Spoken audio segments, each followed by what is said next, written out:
Purpose orientation. What I feel is as you establish, grow, so there's a startup kind of mode right now, there will be a scale up mode, and then there will be a scalar mode. When you are in the startup mode, yes, you're trying to solve all the problems around you and streamlining the processes and the monitoring mechanisms and the staff and people and everything else. But once you reach to a certain level, around 80%, you then start looking into expanding or franchising or whatever model you have in mind, using technology to enable more sales. I think the crux is purpose orientation for me. For any business to grow, if you are growing it for the sake of making more money, you're missing the point. Henry Ford said, a business that makes nothing but money is a poor business.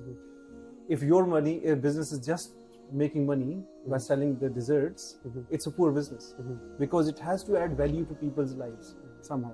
For me, that could be the healthy lifestyle kind of services that you might introduce, the product line that could introduce organic, healthy lifestyle that not just brings in people for socializing in an ethical environment, but also improves their health. So that's one. That could be part of the purpose orientation that your business can make, and then it becomes a kind of a niche for you, and then it helps you grow. Because people buy from you because you are an amazing person. I know you personally, the community knows you, the kind of service you provide, the kind of cordial feeling we get when we meet you and we get this experience the service from you. Even when we were in the masjid, I remember in the itikaf, you were in itikaf and you were hosting or servicing or providing service to everybody around you, right? The food was there, we could have helped ourselves, but you were actually serving us. That element of serving in your attitude or that personality, it touches people. My children were there, they experienced it as well. And I was talking to them about it, saying, see, all you did was you were being yourself. But everybody else was feeling something else. They were receiving a service. So I think for your business to grow personally, my advice would be to look into your purpose, tied to something that is bigger than just making money. I'm sure it's already there. It just requires a little bit more spelling out. And then thinking about scaling within that reason, not necessarily scaling for the sake of scaling because you have to grow, because you have to get a bigger car and bigger houses and everything else. Not artificial. You've got to go natural scale.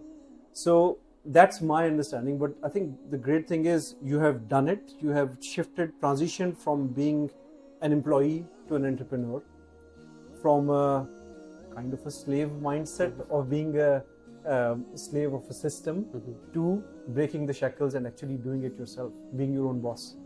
It's not easy.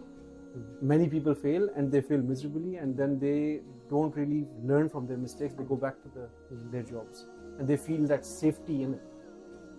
It's not for everybody, but I think what I've heard from you is it is the best thing you've done to your life. Especially because I wanted to come out of the industry. Because it was an interest-based industry. Yes. So that is a great blessing. For me was the pushing drive that, look, I've got great support here. I've got somebody who's got experience, my business partner, to get out of this rat race that I was in. Yes. And my feeling myself that I need to do something that takes me out of interest-based industry.